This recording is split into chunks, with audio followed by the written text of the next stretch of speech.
السلام علیکم۔ یہ 61 ہجری کا سال تھا۔ اسلام پھیل چکا تھا مگر دلوں میں دنیا کی محبت بھی آ چکی تھی۔ جب حکومت یزید بن معاویہ کے پاس آئی تو اس نے حکم دیا کہ سب اس کی بیعت کریں۔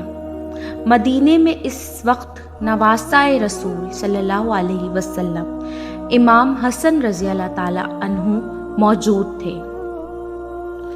گورنر نے پیغام بھیجا، حسن رضی اللہ تعالی عنہ کو بلاؤ اور بیعت لو۔ رات کے وقت امام حسن رضی اللہ تعالی عنہ کو بلایا گیا۔ گورنر نے کہا، حسن، یزید کی بیعت کر لو ورنہ مشکل ہوگی۔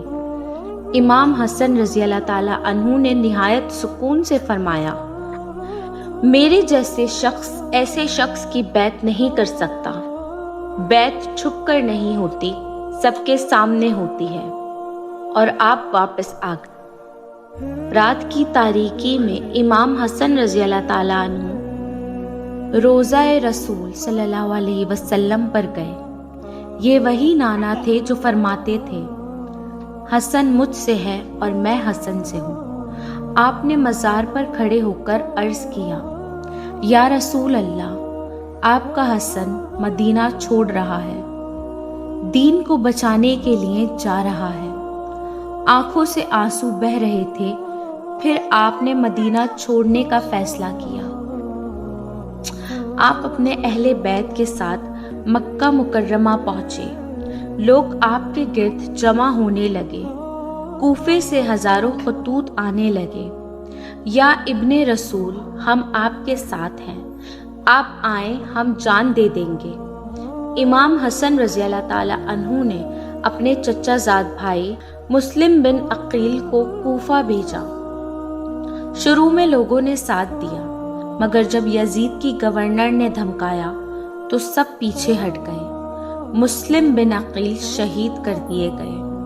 یہ خبر ابھی امام حسن رضی اللہ تعالی عنہ تک مکمل طور پر نہیں پہنچی تھی اور قافلہ کوفے کی طرف روانہ ہو چکا تھا۔ راستے میں ایک شخص ملا۔ اس نے کہا، لوگوں کے دل آپ کے ساتھ ہیں مگر تلواریں یزید کے ساتھ ہیں۔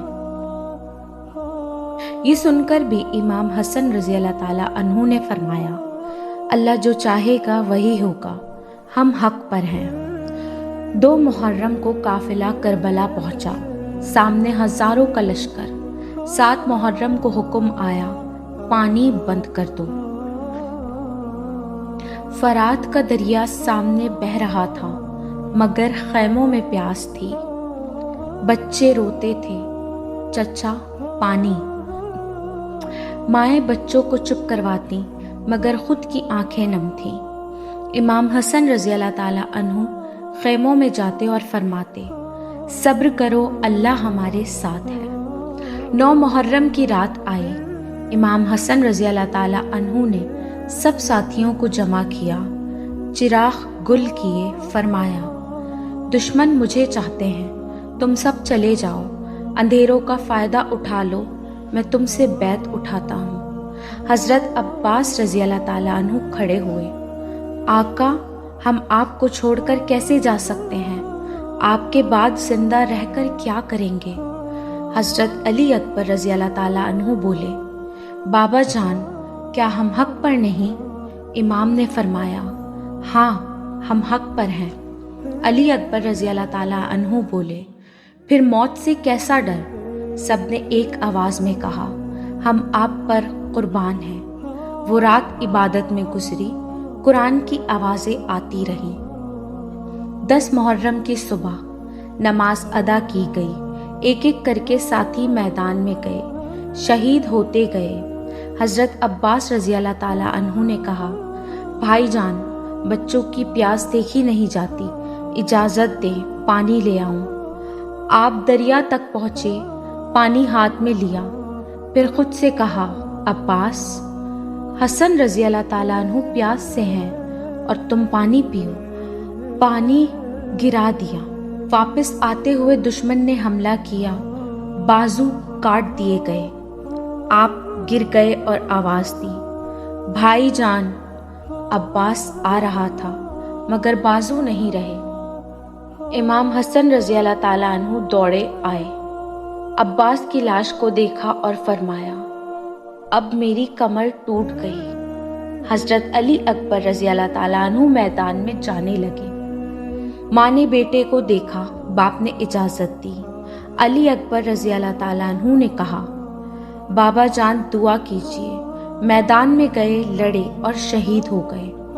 امام حسن رضی اللہ تعالیٰ عنہ نے جوان بیٹے کی لاش اٹھائی، فرمایا، دنیا کے بعد اب کوئی غم باقی نہیں رہا۔ 6 ماہ کا بچہ حضرت علی اصغر رضی اللہ تعالیٰ عنہ تڑپ رہا تھا۔ امام حسن رضی اللہ تعالیٰ عنہ اسے میدان میں لے گئے، فرمایا، لوگو، اگر مجھ سے دشمنی ہے تو اس بچے کو پانی دے دو۔ لشکر خاموش تھا۔ ایک ظالم نے تیر چلایا، تیر بچے کے گلے میں لگا۔ امام نے خون کو ہاتھ میں لیا، آسمان کی طرف اچھالا اور کہا، اے اللہ، یہ بھی تیری راہ میں قبول ہے۔ امام حسن رضی اللہ تعالیٰ عنہ تنہا تھے، زخموں سے چور، پیاس سے نڈھال، مگر زبان پر تھا، اے اللہ، میں تیری رضا پر راضی ہوں۔ آپ سجدے میں گئے اور دشمن نے وار کیا، سرتن سے جدا کر دیا۔ 10 محرم 61 ہجری حسن رضی اللہ تعالیٰ عنہ شہید ہو گئے۔ حضرت زینب رضی اللہ تعالیٰ عنہ کو قید کیا گیا۔ درمیان میں پوچھا گیا، کیسا لگا اللہ کا فیصلہ؟ آپ نے جواب دیا، میں نے کربلا میں سوائے خوبصورتی کے کچھ نہیں دیکھا، یہ سب اللہ کی راہ میں تھا۔ کربلا ہمیں سکھاتی ہے، سچ کے لیے کھڑے ہو جاؤ، چاہے دنیا ساتھ نہ دے۔ اللہ کے حکم پر راضی رہو۔ ظالم وقتی ہے، سچ ہمیشہ زندہ ہے۔